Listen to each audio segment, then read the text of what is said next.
How's it going, everybody? Combo here. Today we got 5 quick tips with the jump pad. Of course, not the big ones on the ground. We're talking about the gadget for the medium class. This is by far my most used gadget, other than of course frag grenades, when using the medium, because generally speaking, the utility on this is so amazing, and I'm going to show you that today. But with that being said, this is a quick tips video, not a ramble in the intro video. So yeah, let's get right into it.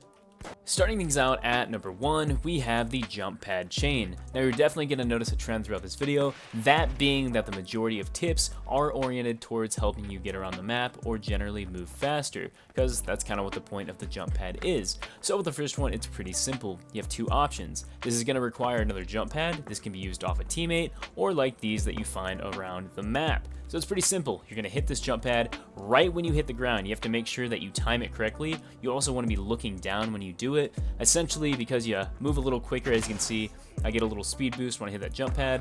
Essentially, I'm going to look down, put this one down when I hit the ground. It's going to cancel me from hitting the ground and preserve my momentum. So I'll show what that looks like here. We're moving quick, I'm spamming it, looking down. As you can see, that preserves my momentum, and I can get around the map a little faster. This is also very useful if you are moving quickly. Say you get a speed boost from something, you hit that jump pad, you hit your jump pad, and you go so freaking far. The other option, of course, you put down your jump pad, then hit another jump pad like so.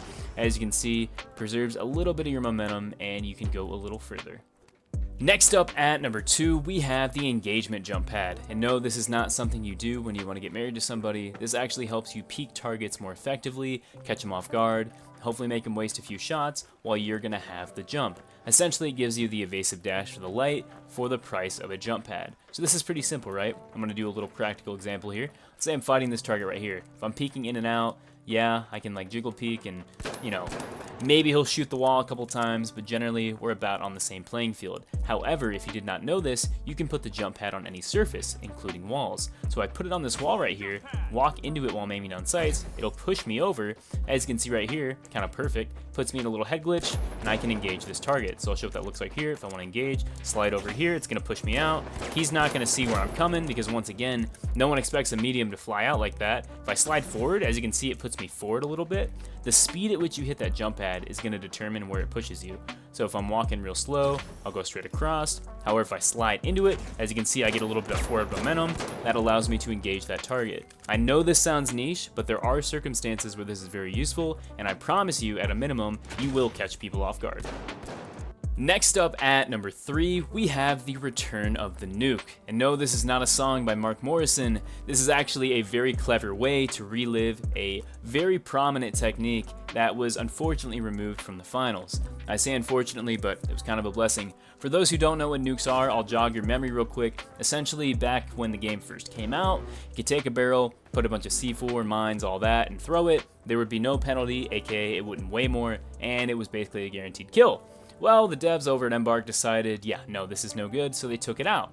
So you can't throw things that have items on them very far. However, if you have a jump pad, this also works with ones around the map, you can kind of work around that. So I'll show you how it works. So, for example, right, we'll just take our turret, stick it right there. We'll also take a gas mine, an explosive mine.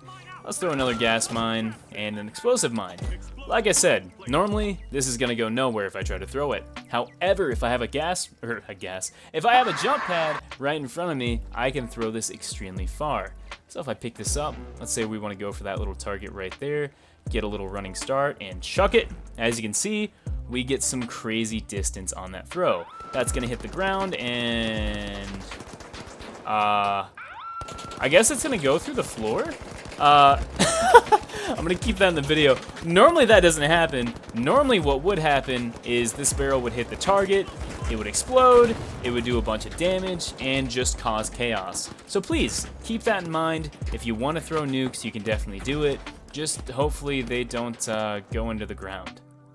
Next up at number 4, we have the zipline combo. Now this one is kind of similar to number 1 in the sense that we are going to be chaining 2 gadgets together in order to cover a bunch of ground. However, this one is a bit more resource expensive, although in my opinion it does work slightly better. So this is pretty simple. The first thing you're going to want to do is slap down a zipline like so.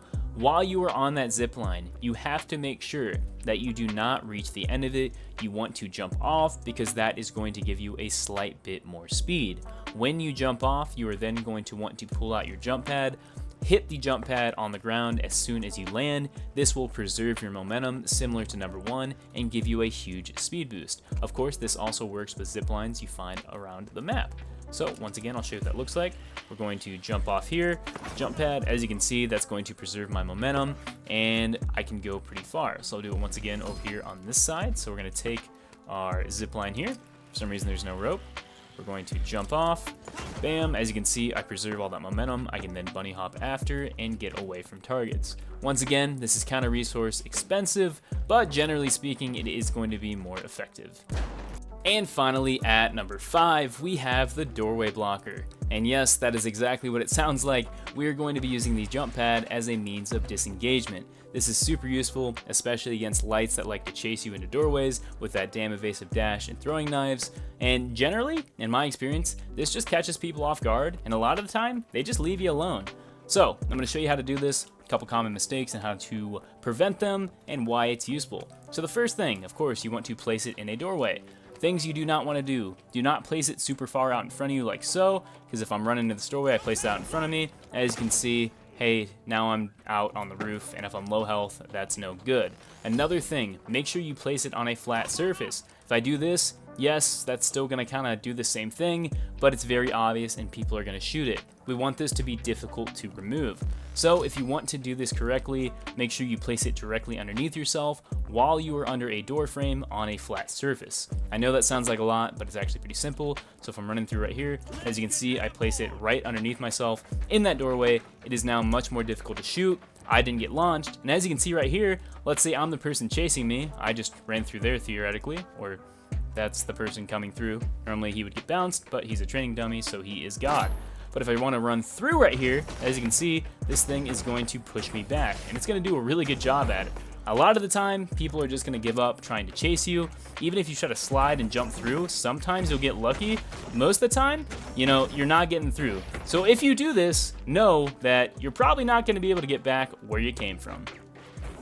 Anyways, everyone, I do hope you enjoyed this video. If you did, be sure to let me know in the comment section down below. I know I say this every single time. I have a video coming out sometime this week, kind of talking about the state of the finals, what we're going to be doing with the channel going forward, and kind of what to expect in the future. That isn't a bad thing. It's all positive news, so stay tuned for that if you're interested and want to keep up with the channel. Anyways, guys, once again, please let me know what I missed. Thank you so much for coming and watching. I hope you have a wonderful day. This has been Combo. Stay home, stay safe. And yeah, peace out, everybody. Later.